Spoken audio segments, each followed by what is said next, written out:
os irmãos hoje sobre Davi e Golias. Quem conhece Davi e Golias? Hoje eu vou falar sobre Davi e Golias. Não vim falar nada novo hoje. Sei que você está acostumado a falar alguma coisa nova, né? Talvez que você não ouviu, mas hoje não.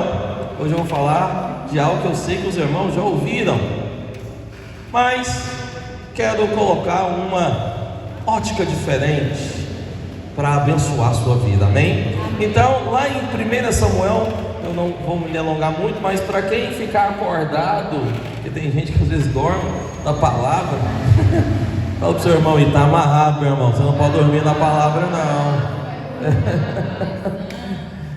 Mas para aqueles que não dormirem e conseguir, talvez responder alguma coisa aqui que eu vou perguntar, eu vou jogar um brownie da Priscila para você experimentar.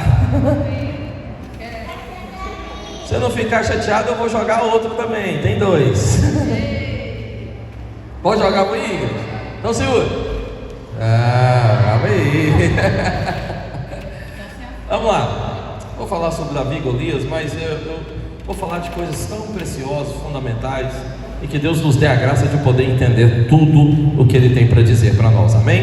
Lá em 1 Samuel, abra lá em 1 Samuel, capítulo 17. Não vai dar tempo de eu ler, eu vim com o objetivo de ler com os irmãos, mas são 50 versículos, eu estou com um tempo avançado e não vai dar tempo de eu ler, tá bom? Então eu vou ler só o primeiro versículo, mas do restante da história você acredite em mim. Se não acreditar, quando chegar na sua casa você leia e você vai ver que eu estou certo. Mas primeiro versículo, 1 Samuel capítulo 17, 1, está dizendo o que? Ajuntaram os filisteus as suas tropas para a guerra. Quem que ajuntou as tropas para a guerra?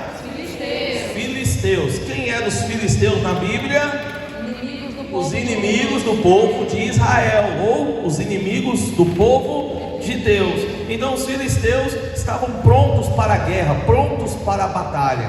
Onde eles estavam? E congregaram-se em Socó, que é o lugar que eles estavam, que está em Judá, e acamparam-se entre Socó e Azeca, em Éfes-Damim. Então, esses lugares aqui na Bíblia, esses nomes na Bíblia, todos têm um significado. Então, os filisteus, eles estavam prontos para uma guerra em um lugar chamado Éfes-Damim, e Éfes-Damim significa cerca de sangue. Então, eles estavam em um local prontos para guerrear contra o povo de Deus, em um local chamado Éfes-Damim. O povo de Deus também estava lá. E Éfes-Damim significa cerca de sangue. A palavra Socó significa cerca de arbusto. Essa palavra Socó, ou a tradução dessa palavra, é usada na Bíblia também para o nome Satanás, que significa acusador. Satanás, ele foi acusar a Deus, ele foi acusar a Deus e também a Jó, lá no livro de Jó. E essa palavra aqui aparece lá também, cerca de arbusto. E você percebe que Satanás, quando ele chega para acusar a Deus, a Jó, o que Satanás fala para Deus? Satanás fala para Deus o que? Fala: Deus, está muito fácil a vida de Jó. Está lá em 1 Jó, capítulo 1. Jó capítulo 1, versículo 9. Ele fala: Senhor, Deus, está muito fácil a vida de Jó. É muito fácil, por quê? Porque Jó é protegido, o Senhor protege ele. Então aí é muito fácil te servir dessa maneira, O que Satanás está fazendo? Satanás está tentando induzir a Deus a não proteger mais Jó, para que ele pudesse tocar. Por quê? Porque Satanás acreditava que Jó não ia conseguir levar uma vida, uma vida com Deus, se ele tocasse. Mas, para sua surpresa, Deus então deixou, e Satanás, ele foi até Jó, até a família de Jó, para tocar e para tentar fazer algum mal, para ver se Jó deixava de seguir a Deus. Mas você conhece a história, Jó ele não deixou. Jó não abandonou o Senhor por causa disso. Por que não? Porque Jó tinha um coração para Deus. Mas veja, Deus, Ele sempre está ao nosso derredor, Ele sempre está nos cercando. Deus, Ele sempre está nos protegendo. Deus, Ele não é um Deus que nos acusa, ou Deus, Ele não é um Deus que tira de nós as coisas, ou que traz maldição sobre nós. Não, hoje nós vivemos debaixo da graça do Senhor, e Ele é o Deus que nos protege, Ele é o Deus que nos cerca, Ele é o Deus que traz a nós segurança. Efes Danim, então, significa cerca de sangue. Por quê? Porque eu e você, nós hoje somos o povo de Deus, amém? Fala pro seu vizinho, fala: meu irmão, você é povo de Deus. Diga para ele: você está protegido por Deus. Fala para ele: tem uma cerca de sangue ao seu redor. Está entendendo? Efes Danim significa isso. Então, nós somos protegidos, Deus nos cerca com o seu sangue. O sangue do Senhor nos protege, é a nossa proteção. Mas no versículo 2, tinha um outro nome que aparece, né? Diz que a batalha foi acontecer lá no vale de Elá, né? E essa palavra significa árvore forte ou madeiro forte, porque isso está apontando para a cruz de Cristo. Hoje nós vamos ceiar aqui juntos, para lembrar a cruz de Cristo, para nos lembrar do sangue do Cordeiro, e também para nos lembrar que Ele vem nas nuvens e vem reinar, amém ou não? E nós vamos reinar junto com Ele. Mas essa batalha, ela aconteceu aqui nesse local, que está apontando para quê? Para a cruz. Porque, meu irmão, é na cruz que acontece a batalha. Foi na cruz onde o Cordeiro morreu. Foi na cruz onde a obra foi consumada. Foi na cruz onde o Senhor Jesus venceu, e junto com Ele nós vencemos também. É na cruz onde acontece a guerra, a batalha, mas também é na cruz onde acontece o quê? A vitória. É lá na cruz. E nós devemos também estar a nossa posição deve ser uma posição junta com Cristo, uma posição de cruz, de obra consumada, de vida resolvida, de vida envolvida pelo sangue do Cordeiro. Veja, o diabo, ele é o nosso inimigo, ele tenta de todas as maneiras se levantar contra nós, ele tenta de todas as maneiras nos paralisar, nos afrontar, nos cercar, trazer a nós acusação, intimidação, certo ou não? Tenta de todo jeito, mas nós, além de estarmos cercados pelo sangue do Cordeiro, nós também estamos em Cristo, e em Cristo temos a vitória. Na onde? Na cruz do Calvário. A cruz nos garante a vitória, e o sangue do Cordeiro nos cerca. O diabo, apesar de tentar intimidar você, tentar afrontar você, ele sempre para em uma cerca. Qual é a cerca? A cerca de sangue. Amém. O diabo, ele tenta te vencer, mas ele sempre para em um madeiro. Qual madeiro? A cruz de Cristo. Amém. Por que ele para ali? Porque ali a sua vitória já foi garantida. Amém, irmãos? Então nós não só estamos cercados pelo sangue, como também a nossa vitória já foi garantida da cruz do Cordeiro. E o diabo, então, vendo que por esse meio ele não consegue, aí é que é onde veio a história de Golias. Por quê? Porque o diabo, vendo que por esse meio ele não consegue tocar em você, porque você está cercado pelo sangue, a cruz de Cristo te garante essa vitória. O que ele tenta fazer? Ele tenta te intimidar e produzir em você medo. Ele não pode te tocar, ele não pode tocar na sua vida. Você sabia disso? Tem muito crente que vive uma vida de medo. Por quê? Ele tem medo de tocar nele, ele tem medo de ser amaldiçoado, ele tem medo das pragas vir sobre a vida dele. Mas ele mal sabe que ele já foi cercado pelo sangue. Ele mal sabe que o diabo não pode tocar nele. Ele mal sabe disso, mas o diabo sabe. Aí o que ele tenta produzir nas nossas vidas? Intimidação através do que, irmãos? Medo. Como que ele faz isso? Aqui na história de Davi e Golias, nós vemos como ele faz. Veja, a Bíblia, ela é rica. Pode deixar o som, Anderson. A Bíblia ela é rica. O Velho Testamento é um livro onde nós vamos conseguir traduzir ou receber a revelação dele no Novo. Velho Testamento é algo rico também, porque é a palavra de Deus. Mas o Velho Testamento ele é revelado no Novo Testamento. Então hoje eu vou mostrar isso para você. Nós vamos ver aqui a ilustração de Davi e Golias no Velho Testamento, mas nós vamos ver a revelação dessa guerra e dessa vitória de Davi sobre Golias, a revelação dela no Novo Testamento. Amém ou não? Então acompanhe comigo a história. Davi foi levantado por Deus para destruir um guerreiro que nenhum povo, que nenhum soldado de Israel quis enfrentar. Porque Golias, ele era um filisteu, mas era um filisteu muito grande, gigante. Mas o povo de Deus estava protegido, porque eles estavam cercados pelo sangue. Falei para você aqui a introdução. E eles não poderiam ser tocados, o inimigo não poderia tocar neles. Então Golias se levantou e falou o seguinte: vamos fazer uma batalha. O que está acontecendo aqui no capítulo 17? Capítulo 17, Golias desafia um soldado apenas do exército e fala: eu quero um soldado que venha lutar somente contra mim. Nós vamos para uma batalha, e o vencedor dessa batalha leva tudo. Só que aí Golias, é claro, ele usou seus meios para desafiar as pessoas. Ele disse: só que eu sei como todo mundo aí é fraco, sei que o Deus de vocês não consegue nada, é fraco. Sei que está todo mundo tremendo de medo, e estava mesmo, porque vocês são tudo um bando de fracos. Sei que a vitória já vai ser minha.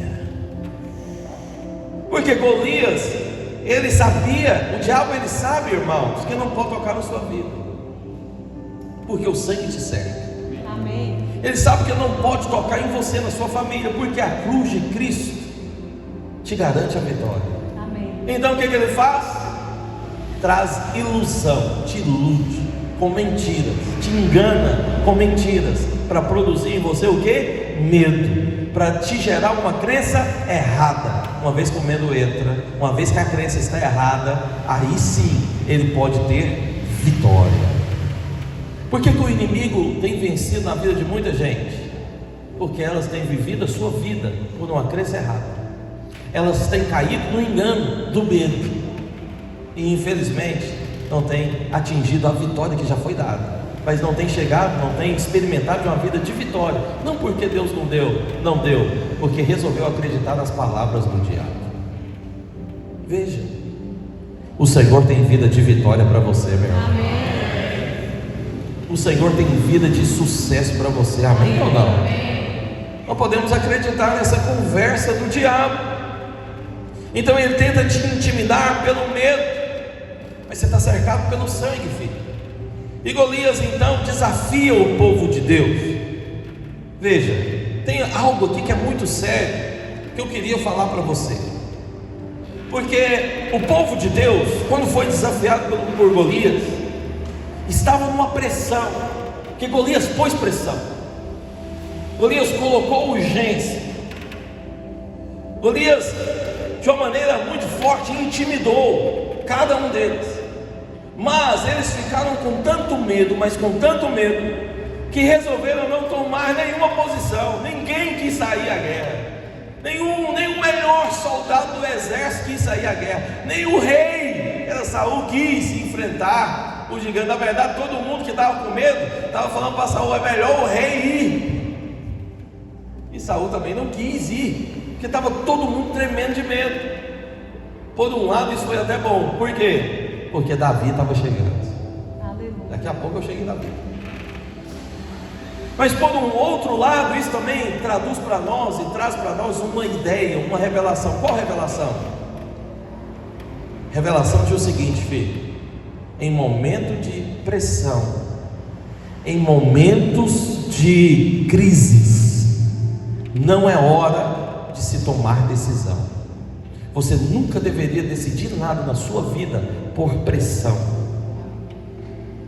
Todo vendedor, falo isso porque eu já vendi, mas todo vendedor, ele tem uma técnica para vender algo para você. Sabe qual? Te colocar a pressão da urgência. Como que ele faz isso? Com a oferta. A oferta só vai até hoje. Se você não comprar, você vai pagar mais caro ou vai ficar sem. Pois eu te indico, filho, não compre. Tudo que você compra apressado, você vai comprar errado. E eu falo por experiência própria. Nem vou te contar as experiências próprias, mas eu te falo. Eu contei para os irmãos na nossa última reunião. E o irmão queria me apressar ainda. Eu falei, não vou cair nessa mais. Eu não caio nessa mais. Não me apresse. Nós não vamos fazer nada apressado mais. Pastor, mas isso e aquilo pode dar. Que dê então. Mas nós não vamos fazer apressado. Vamos fazer com calma. No momento certo. Na hora que a porta abrir. Tem gente que a porta está fechada. Aí sabe o que ele está fazendo? Metendo o pé para ver se abre. Deixa eu te falar uma coisa: quem abre é Deus e quem fecha é Deus. Aqui Deus abre, você não pode fechar, e aquele fecha, você não pode abrir. Não adianta forçar a fechadura, você vai gastar suas energias à toa. Se está fechado, meu irmão, a melhor maneira que você tem para ver as portas se abrindo é ir orar, consultar a Deus, parar para falar com Ele, esperar que Ele abra a porta. Se Ele não abrir essa, você pode esperar que Ele vai abrir uma outra maior, mas Ele nunca te deixa na mão. Ouça, Ele nunca te deixa na mão. Mas em momento de crise, momento de pressão, momento de raiva, em momento que as coisas estão muito tumultuadas, eu te digo, não se mova, não tome decisão, não tome partido, não faça nada, pare. Pastor, mas parece que as coisas da minha vida não funcionam. Eu sei que tem hora que parece que não funciona, mas não é você que resolve. Você é um homem de Deus, uma mulher de Deus. Espere Deus resolver por você, amém ou não? Fale isso para o seu vizinho, fala, meu irmão, não faça nada na urgência, na pressa. Diga para ele, Deus vai abrir a porta para você. Creia, acredite. Amém. Glória a Deus. Amém ou não? Agora pergunta para ele, você está precisando de alguma porta aberta? Pergunta. Você está precisando já que Deus abra alguma porta? Tá ou não tá? Quem está precisando aí de ver portas abertas na sua vida aí? Deixa eu ver. Está precisando ou não tá? Tá ou não tá? Então hoje nós vamos orar e Deus abre. Amém. Mas debaixo de oração, meu irmão. Não debaixo da sua força.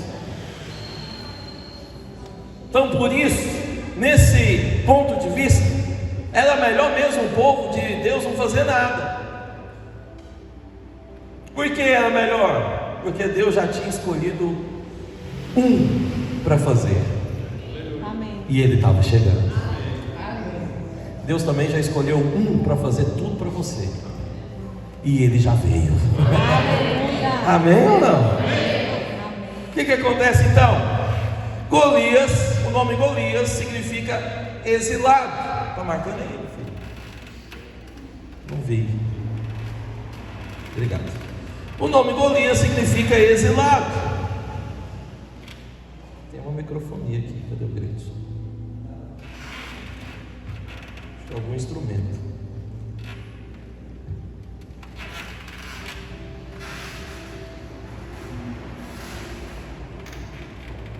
Tem algum instrumento fazendo. Não sei qual é não. Mas vamos lá. O nome Golias significa exilado. Exilado. E Golias, irmãos, ele era de Gate. Gate significa lagar. Lagar é o lugar onde se pisa as uvas para fazer vinho, ok? É nesse lugar. Porém, isso na Bíblia, coloca lá em Apocalipse capítulo 19 e 15. Vamos ler. Porém, isso na Bíblia, segundo a tipologia, significa, sabe o que? Ira de Deus. Então, ou seja, Golias é o exilado que está debaixo da ira de Deus. Meu Deus. Vamos ler o que está em Apocalipse 19:15, junto comigo? 1, 2, 3 e sai da sua boca. Não, vocês não estão lendo. Sabem ler? Os irmãos sabem ler? Amém. Tem boca, língua. Vamos ler então? Às vezes você não está enxergando, né? Mas está enxergando aí? Então vamos lá, deixa eu ouvir sua voz. 1, 2, 3 e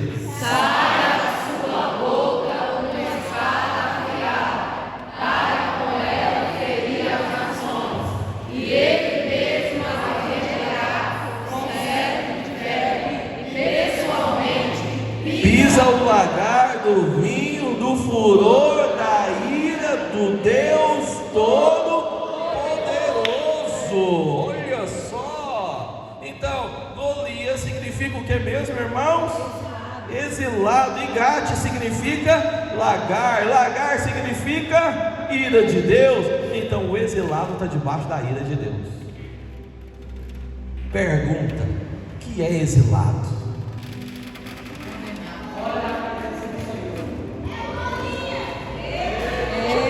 Exilado é aquele que está fora da presença, longe, é exilado de Deus, longe de Deus. Exilado e debaixo do que? Da ira. É tudo que Golias quer fazer com você. O que o diabo quer fazer com você? Ele quer levar a você a ter uma mentalidade que você é alguém exilado. Mas o exilado não é você. Quem é o exilado? Satanás. Porque foi ele que foi expulso da presença de Deus.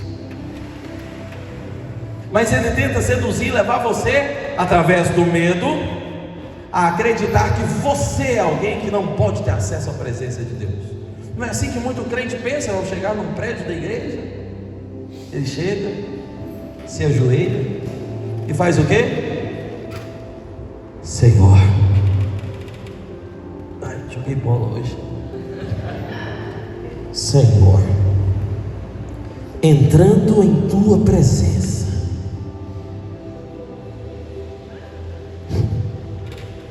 amém. Por que ele chega num prédio de igreja, ajoelha e fala: Senhor, entrando hoje em tua presença. E no final do culto, como que faz? Senhor, eu me despeço da tua presença. O que aconteceu agora? Eu entrei porque estava fora, eu despedi porque estou saindo. Meu Deus. E agora, Romildo? Você está dentro ou está fora? Mas o diabo leva você a acreditar que você é alguém que está o quê? Fora. Pecou, está dentro ou está fora? Pequei e estou fora. É assim? É assim na cabeça de muita gente. Pecou, está fora. Acertou, agora eu estou dentro, agora eu sinto a presença. Aí tem muito crente que chega no prédio de igreja com a mentalidade de quê? De condenação. E nós vamos louvar a Deus, vamos adorar o Senhor, não consegue, vamos orar, não consegue. Porque a mentalidade dele é qual? Eu errei, eu falhei, eu fiz coisas que não deveria a semana inteira. Então, ou seja, eu estou fora. Eu preciso me reconciliar, eu preciso voltar de novo para a presença, eu preciso fazer alguma coisa. A salvação também já foi para o Beleléu. Está tudo tragédia. Essa é a mentalidade que o diabo leva você a acreditar. Essa é a mentalidade que o diabo tem e leva você a acreditar que você tem também. Tem muita gente que nem gosta de vir participar porque ele fala consigo: eu preciso mudar minha vida. Eu errei tanto, fiz tanta besteira, faço tanta coisa errada. Como que eu vou buscar a Deus agora? É melhor eu consertar a minha vida para depois eu ir buscar alguma coisa em Deus. É ou não é? Só que você nunca conserta a vida, já viu?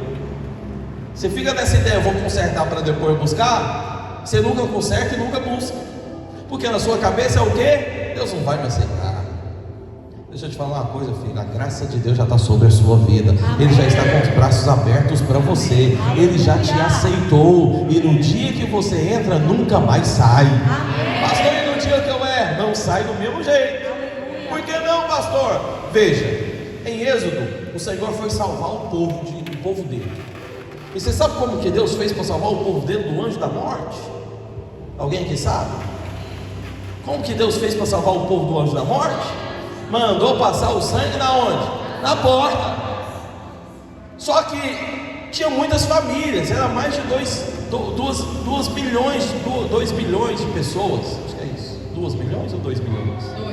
2 bilhões de pessoas, né?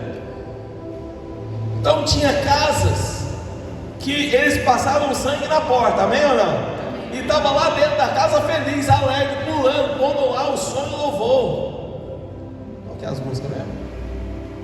Está de crente, Quer entrar, está de crente, não tem hora para acabar. Então dançando forró lá dentro da casa, festa.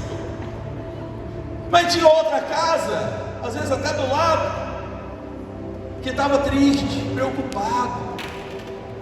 Meu Deus, será que vai dar certo? Será que eu vou conseguir? Será que Deus me abençoa? Será que tem favor de Deus mesmo sobre a nossa casa, a nossa vida? Mas olha os meus filhos do jeito que estão. Às vezes tinha gente dentro dessa casa aí que estava meio mal, meio triste, que estava com a consciência de pecado porque fez errado, que nem estava assim tão a favor de Deus, nem queria tanto esse negócio de Deus não, mas passou o sangue na porta. Vou te fazer uma pergunta. O anjo entrou na casa da pessoa que estava alegre, cantando som e louvor e dançando forró, com sangue passado da porta. O anjo da morte entrou lá? Não. Na casa que estava triste, que estava com a consciência de pecado, porque tinha muitos erros, mas o sangue estava passado da porta. O anjo entrou lá? Não. Todas as duas foram salvas? Sim. Por quê? Porque o sangue estava na porta. Aleluia. Só tem um problema. Uma foi salva com sangue na porta e estava desfrutando da paz e da alegria do Senhor. A outra foi salva com sangue na porta, mas estava desfrutando da condenação, da acusação e do medo de Deus. Você define como você vai desfrutar de Deus. Vai ser na paz e na alegria, ou vai ser na condenação e no medo? Porque uma coisa está certa: o sangue já está na porta, você já foi salvo. Agora, como que você vai desfrutar? Você define. Pergunta para você assim: como você tem desfrutado, meu irmão? Está em paz e alegria, ou está até hoje condenado? Até hoje está com medo? Até hoje está preocupado se Deus vai fazer ou não?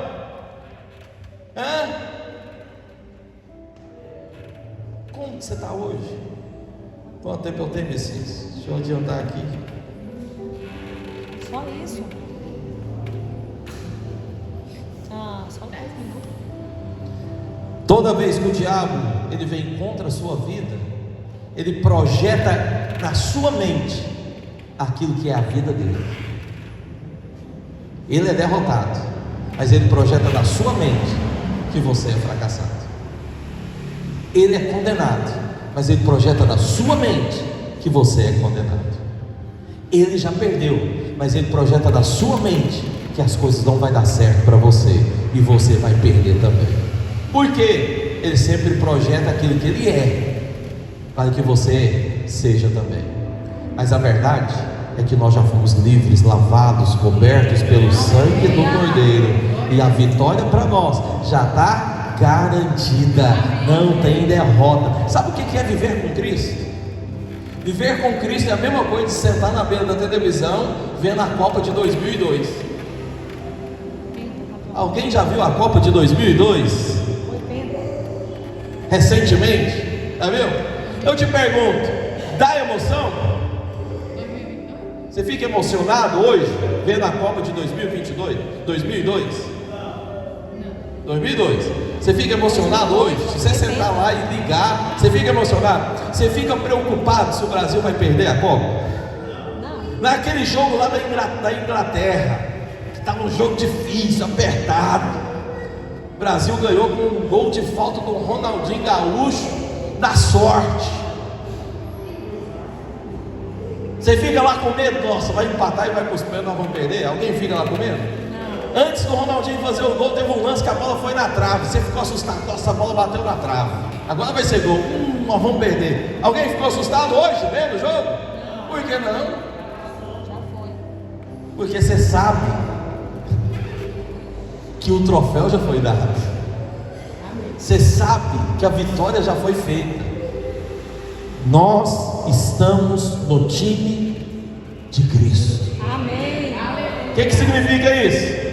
Vitória. O troféu já foi dado, meu irmão. A medalha já foi colocada no peito. A vitória já foi feita. É por isso que lá na cruz ele grita: já está consumado. Está entendendo agora? Nós jogamos num time aonde não tem mais derrota. Amém. Não tem derrota para a sua vida. Amém. Por que não? Está em Cristo. Não tem fracasso para você, por que não? Está em Cristo. Pastor, mas tem coisa que demora para mim. Demora o tempo que for. A vitória já é dada, já é certa. Você está em Cristo. Aleluia. Amém. Amém. Aleluia. Para finalizar, Davi é o amado. Aleluia. Davi é o amado. É o amado que está chegando. Porque no versículo 17, no capítulo 17, um pouco mais à frente, você vai ver que Davi, ele é enviado pelos seus pais a ir levar os pães para os seus irmãos que estavam na guerra contra os filisteus, onde Golias estava afrontando todo o povo de Deus, chamando todo mundo de fraco, e o Deus também deles fraco.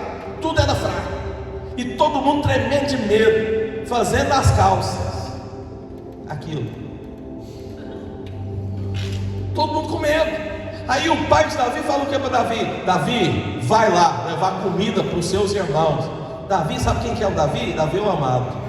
Sabe o que Davi fazia? Ele era pastor. Em algum nível, todos nós somos pastores, sabia? Por quê? Porque o pastor é aquele que alimenta os irmãos. Amém. Em algum nível você tem alimentado alguém.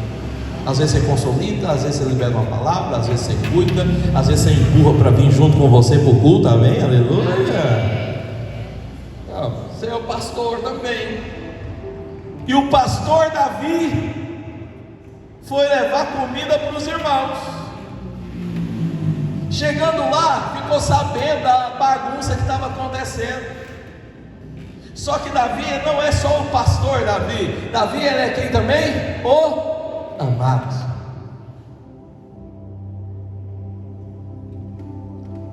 O que é mais importante, meu irmão? Ouça. O que é mais importante? Amar a Deus ou ser amado por Deus?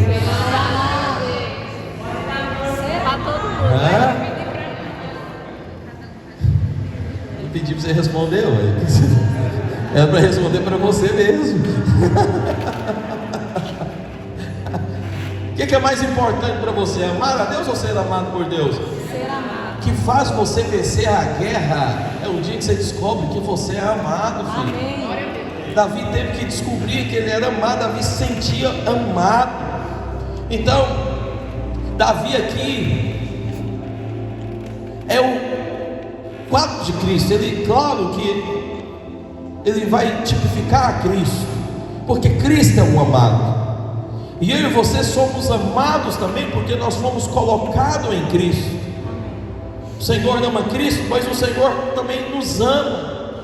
Veja, tem muita gente que ele tem medo de Deus, medo de cair na mão de Deus, medo de estar nas mãos de Deus, porque até hoje não entendeu que é amado, até hoje não entendeu que foi colocado no amado.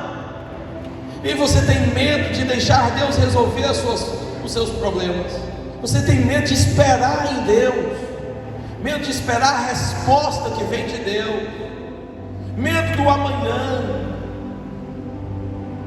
Porque quando nós vivemos uma vida cheia de medo, é porque até hoje nós não entendemos que somos amados. O amor ainda de Deus não invadiu o seu coração, o amor de Deus ainda não encheu o seu peito. É por isso que você vive uma vida cheia de insegurança, uma vida só segura nas coisas naturais. Toda vez que você é um homem ou uma mulher que vive seguro em coisas naturais, dinheiro, carro, relacionamento, casa, que mais? E aí vai, você é alguém que até hoje não entendeu o amor de Deus, não foi cheio desse amor, porque a sua segurança não é o Senhor, a sua segurança é pessoas, a sua segurança é coisas. Uma vez que você está seguro nessas coisas, você também começa a ser alguém um pouco incrédulo com relação a Deus, porque na hora que for ter que cair na mão de Deus, ninguém mais poder solucionar para você, entra em depressão, entra em ansiedade, porque acabou a minha vida, não tenho mais solução, não tenho mais como resolver, não tenho mais um jeito de solucionar, porque os meios naturais todos se esgotaram, não tem um. Esse dia para trás me mandou uma mensagem falando: eu não quero ir mais nessa igreja aí não. Por quê? Porque eu saí e não teve um que ligou para mim. Eu fiquei pensando, quem saiu mesmo? Foi eu? Achei que tinha sido eu. Teve um que veio atrás de mim.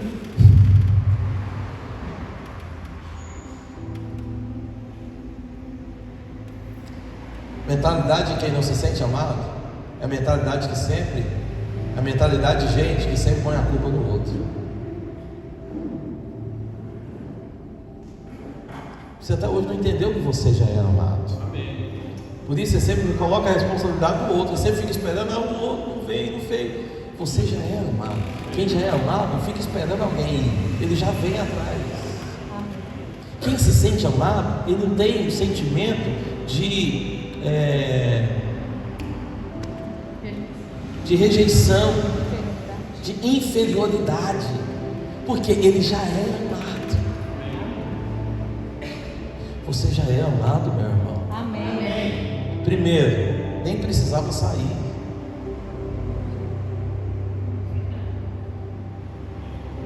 E olha o que eu te falo, essa pessoa que falou isso, nós andávamos quilômetros de distância para ir na casa dela toda semana.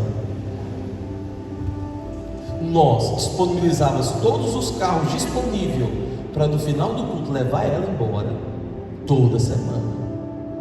E no dia que não conseguia vir, era só ligar que alguém buscava. E já teve várias vezes que não teve outro jeito, que a gente falou: não, nós pagamos transporte para você vir. Isso porque é amada. Mas qual que é o problema? O problema não é que se amamos ou não. O problema é se você sabe que você é amado. Quando você é amado e sabe disso, você vive na segurança. Amém. Quando você não sabe que é amado, você sempre vai viver na insegurança, medo de tudo, medo de todos. E quem vai ser o responsável por alguma coisa na sua vida? As pessoas. E no final é Deus. Encontrei uma jovem essa semana, eu disse para ela, eu senti mesmo que ela estava com vergonha de participar, de vir no nosso meio por causa do seu estilo de vida. Eu disse para ela, falei: não precisa ter vergonha, você já é amado, você já foi aceito. E eu falei ainda mais, eu disse: não precisa mudar. Aí a mãe dela até me questionou, falou: não, pastor, mas tem que mudar. Eu falei: não tem não. Sou um pastor assim mesmo, que gosta de chocar as pessoas. Eu falei: não tem não. Não tem que mudar. Você não tem que mudar ela, eu não quero mudar ela. E se alguém tiver que mudar ela, vai ser Deus. Eu vou te falar uma coisa: não precisa preocupar com mudança. Vai do jeito que você quer, vai do jeito que você está, vai da maneira que você gosta, e lá nós vamos te receber. Eu ainda disse para ela: se alguém te olhar torto, você me procura, que eu vou lá dar um cascudo em quem te olhou torto. Porque aqui na nossa igreja nós vamos amar e abençoar todos que entrarem. Amém. Pastor, mas e a roupa está inadequada? E daí, é problema seu? É problema meu se a roupa da pessoa está inadequada? Isso é problema dela com Deus, que o Senhor resolva com ela. Pastor, mas não pode entrar pessoas sensuais da igreja. Ah, é lindão. E você foi sempre perfeito. Alecrim dourado. Nunca errou na vida, né? Bonitão. Que não pode, irmãos. Nós temos que amar as pessoas. Amém. E elas têm que entender que Deus as ama também. Pastor, mas nós não temos que amar a Deus. O seu amor por Deus é só uma resposta do amor que Ele tem por você. Amém. Seu amor por... Tem gente, tem irmã aqui, me perguntei do amor, ela colocou: sim, pastor, tem lá escrito, amar a Deus sobre todas as coisas. Tá ou não está escrito? Sim. Tá. Mas você só vai poder amar o dia que você descobrir o tanto que Ele te amou. Aleluia. Antes disso, ninguém consegue.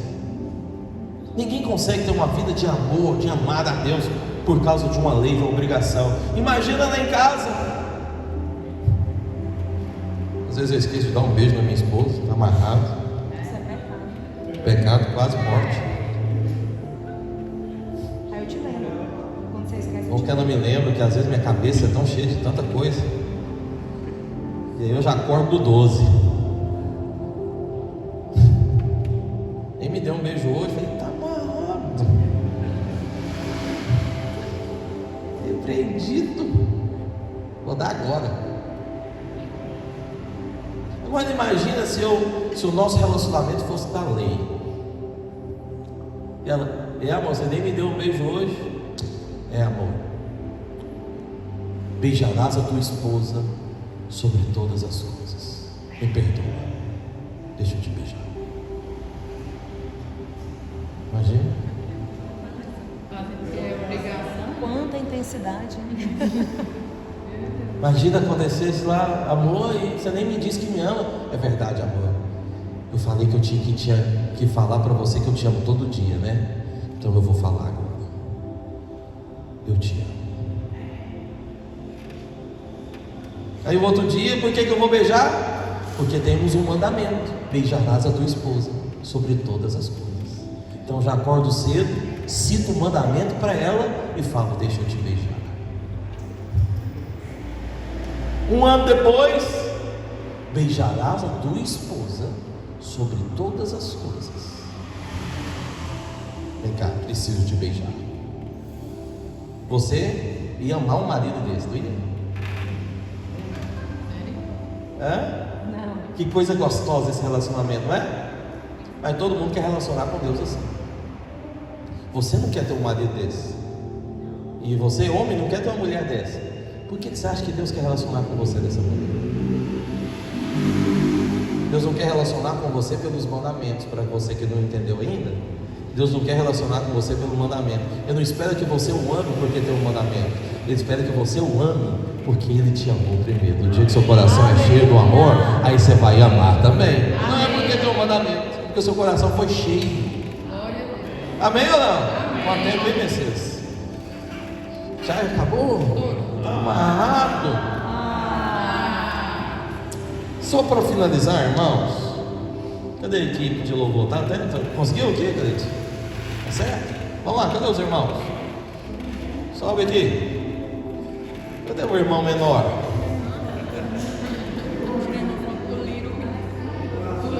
Tá lá em cima.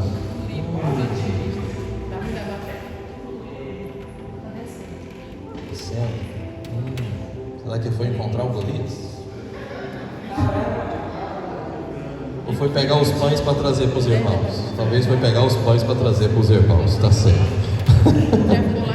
Mas olha para cá. Olha para cá, irmãos. Eu vou finalizar. Por quê? Davi tinha 5 pedras nas mãos. Ele foi matar o gigante com 5 pedras.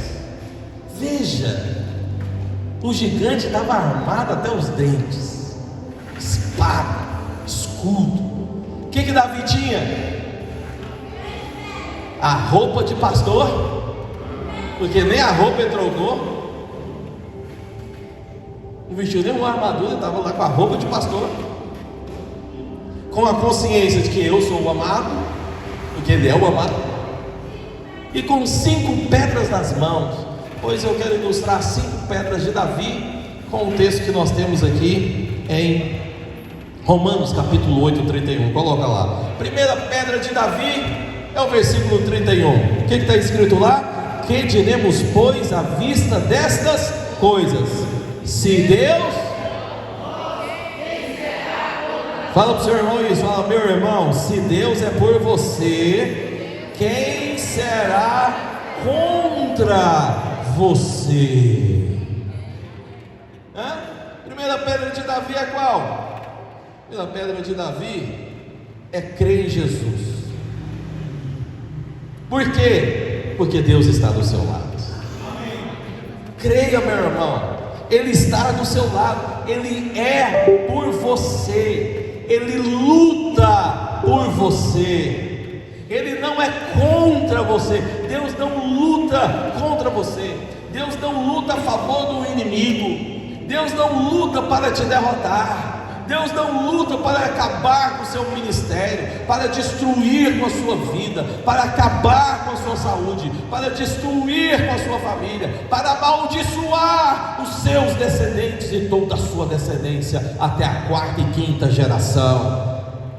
Não é esse o papel do Senhor. Hoje nós não vivemos nesse nível, pelo contrário, hoje o amor do Senhor enche os nossos corações. Amém. E Ele não veio para lutar contra você, mas Ele veio para lutar ao seu lado, ao seu favor. E se brincar, e não brinca não, na verdade, na verba, Ele vai até na frente e pega as suas lutas, pega as suas guerras, pega as suas batalhas e vence toda. E ainda fala para você: senta e descansa e fica vendo que eu vou vencer essa guerra.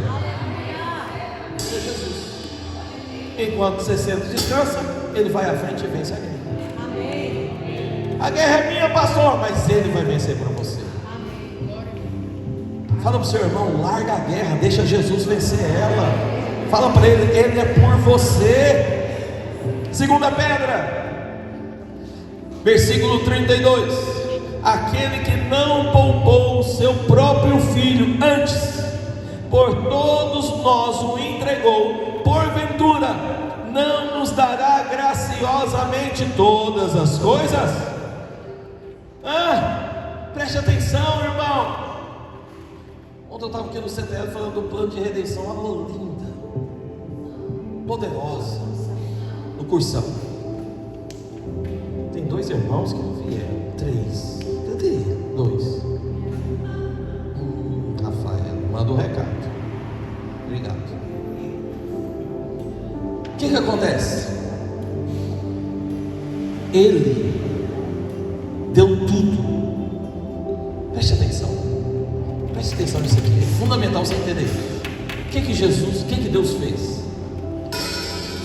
Segura aí os instrumentos. O que Deus fez? Deus deu Jesus, o único filho, tudo. Aquilo que é o mais difícil, aquilo que foi mais alto, Ele deu. Aí o texto está fazendo uma pergunta: se Ele deu tudo, será que Ele não daria o resto também? O que seria o resto também? Se Deus deu tudo, por que Ele te nega a cura? Porque se Ele te negar a cura, Ele fala que a cura é maior do que Jesus.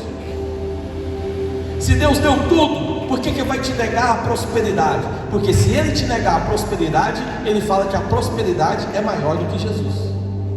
Se Ele deu tudo, por que Ele vai te negar alegria, paz, felicidade? Porque se Ele negar, Ele vai falar que é maior do que Jesus. Se Ele deu aquilo que foi o maior, por que Ele não vai te dar aquilo que é tão pequeno?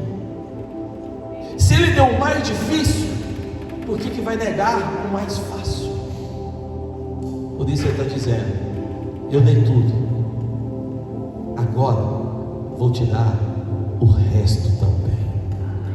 Não tem nada que Deus possa te negar.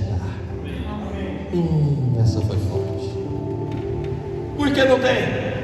Ele já deu tudo. Amém. Por isso, com Deus você não precisa ter medo. Ele não pode negar. Por isso, com Deus você não precisa ter receios. Ele não vai negar. O que mais?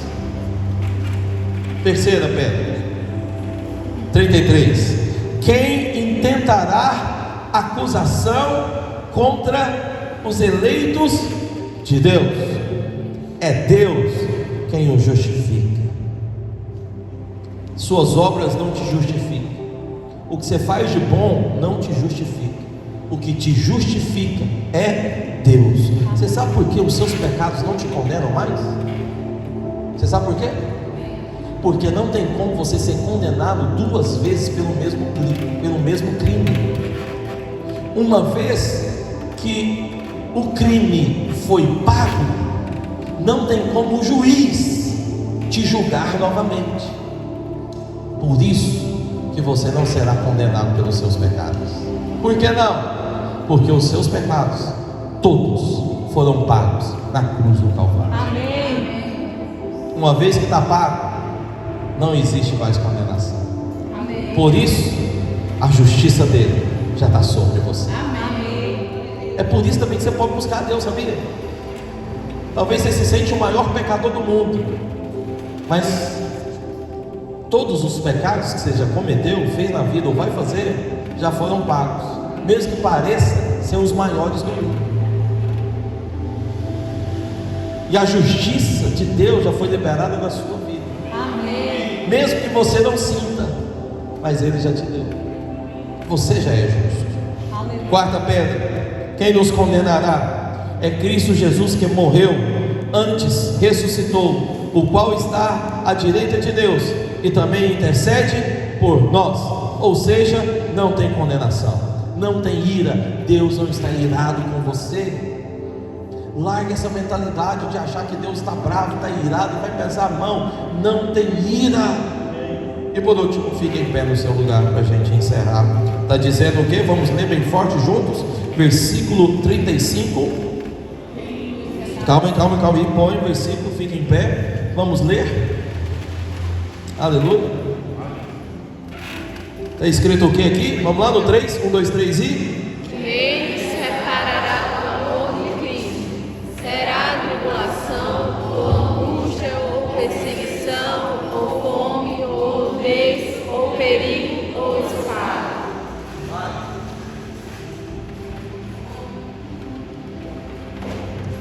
Continua até o 39. Como está escrito, por amor de ti, somos entregues à morte o dia todo. Fomos considerados como ovelhas para o matador. Em todas essas coisas, porém, somos mais que vencedores, por meio daquele que nos amou. Estou bem certo de que nem a morte, nem a vida, nem os anjos, nem os principados, nem as coisas do presente, nem do porvir, nem a altura, nem a altura, nem a profundidade, nem qualquer outra criatura poderá separar do amor de Deus, que está em Cristo Jesus. o nosso. Nada pode separar do amor de Deus. Você não foi exilado. O diabo tenta convencer você que você foi exilado. O diabo tenta convencer você que você foi separado. Mas a verdade é que está escrito aqui que nada te separa de Deus. Nada te separa da presença de Deus. Nada pode roubar o seu coração de Deus, amém ou não? Você tem acesso liberado, meu irmão. Está na hora de você viver uma vida diferente. Está na hora de você tomar decisões diferentes. Está na hora de você entender que a presença de Deus é suficiente para você. Aleluia. Tem uma música que era bem assim, eu queria que a gente cantasse. Era bem assim.